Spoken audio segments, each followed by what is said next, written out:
8:10, Epigmenio, buenos días. Buenos días, Ciro, ¿cómo estás? ¿Todo bien contigo? Todo bien, Sí. Fue ahí un incidente, hombre. Uno se calla y se para y sigue. Terminé en el Zócalo y terminé registrando una cosa extraordinaria que yo no había vivido.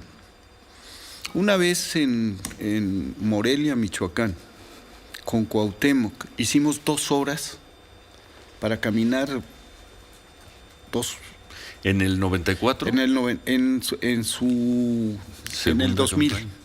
El Porque cierre de campaña del 2000. yo en viví Michoacán. algo parecido con él en el 94, también ahí en Morelia. Era un cierre, ya eran los cierres de campaña. Y luego en el tuvimos una gran...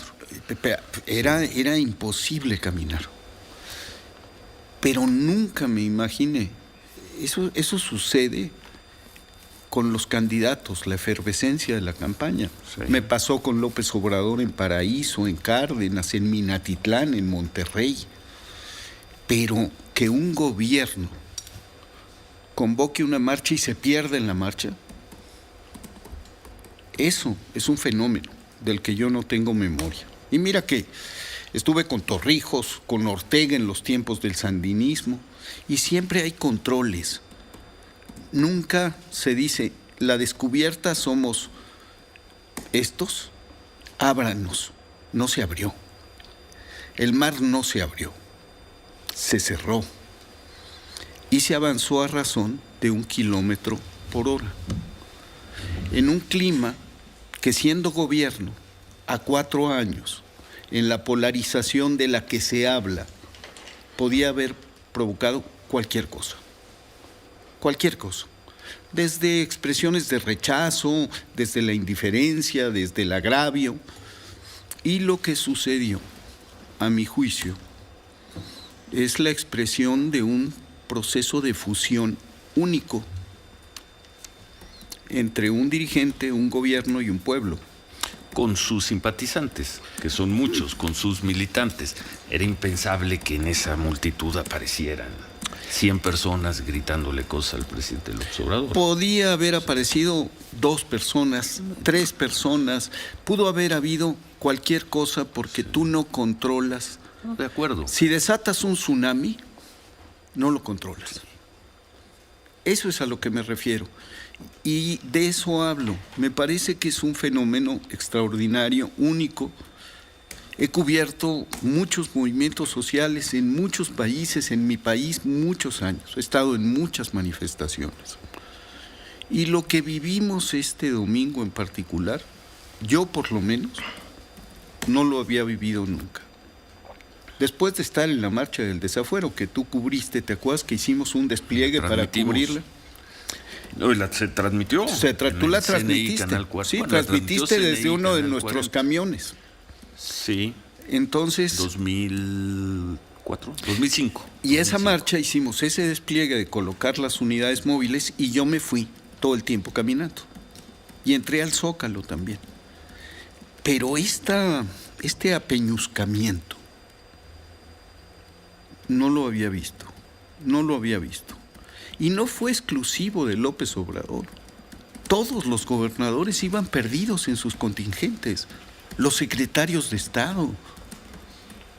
Claudia Sheinbaum, la vi caer 3 veces. Como Cristo. Como Cristo. O sea, eso fue... Realmente yo quedé agotado. Y Adán Augusto y Marcelo. Marcelo, Sí. todos ellos. Que todo un gobierno se exponga a esta prueba en un 4º año de gobierno. Después de la pandemia, la inflación, sí es una prueba de fuego que tenemos que interpretar correctamente. Y a mí me parece que la 4ª transformación ha virado y es una segunda revolución. Una revolución pacífica, democrática, radical, que se ha ratificado en sucesivos alzamientos en urnas desde el 2018. Y que se ha ratificado en las calles y se ratifica en general en las giras de López Obrador por el país. Y como tenemos una revolución en marcha, tenemos una contrarrevolución en marcha. Pero que han quedado las dos fuerzas claramente definidas. Hay una fuerza que está por el cambio y otra que pugna por un regreso al pasado.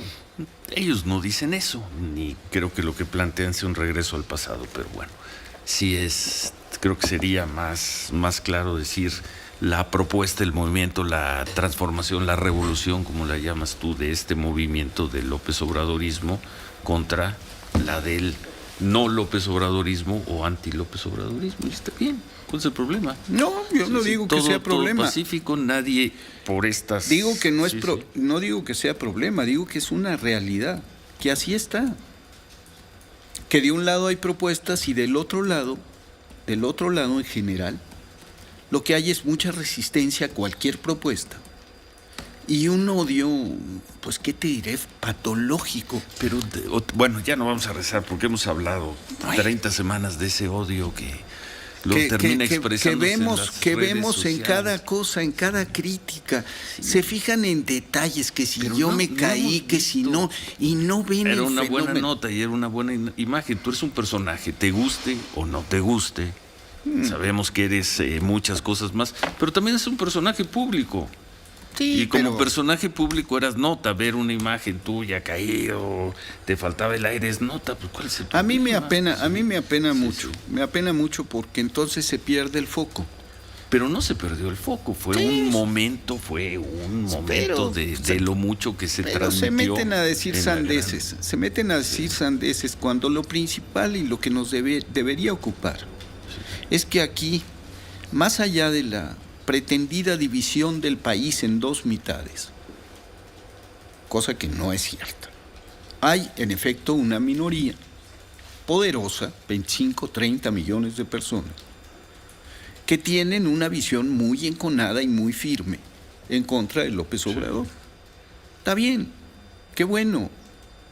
Y por el otro lado, hay un margen mayor, 60, 65, 70%, de gente que está a favor de López Obrador y que ha hecho suyos los postulados del López Obradorismo y los defiende en las calles, los defiende en las urnas y lo hace pacíficamente. Como también la oposición ha sido pacífica, ¿eh? Yo no he visto una imagen de opositores linchando a un López Obradorista por ser López Obradorista. Esa es la buena noticia. Es una buena discusión. Como es buena noticia que estemos aquí. Enconada a veces. Me parece. Pero, como dices tú, con las palabras, con ese problema. Hubo una gran manifestación hace 3 domingos, hubo una gran manifestación este domingo, hay muchas interpretaciones sobre una y otra. ¿Cuál es el problema? Bien. Ninguno. Bien. En México, México está cambiando de la mejor manera y eso ilumina a América Latina y al mundo. Y por eso el Washington Post y el New York Times, porque el fenómeno sí es muy singular. Nosotros deberíamos, me parece, como analistas, como gente preocupada por lo que sucede en el país, comenzar a descifrar más profundamente este fenómeno. Pues lo que hacen muchos, hay muchas interpretaciones sobre la propia marcha, muchas lecturas, pero bueno, hacemos una pausa y sobre tu caso, primero, que bueno que estés bien, segundo, tú no eres dueño de tu destino público, no, tú eres un personaje, te guste o no, eres un personaje público. Y hubo un incidente, hubo un momento, hubo una caída, lo que haya sido, y lo retomaron los medios. Tampoco fue la nota de la marcha. Fue una buena imagen ver a un personaje ahí, fue una imagen periodísticamente. Pero nadie explicó la naturaleza del tumulto, ni qué pasó. Tú aquí el lunes, ¿cómo no? Sí. Yo, nada más. Sí. Pero nadie dijo que en el momento en que inicia, ¡fum!, eso se volvió. Bueno, a ver, tenemos que hacer corte, 8:20, volvemos.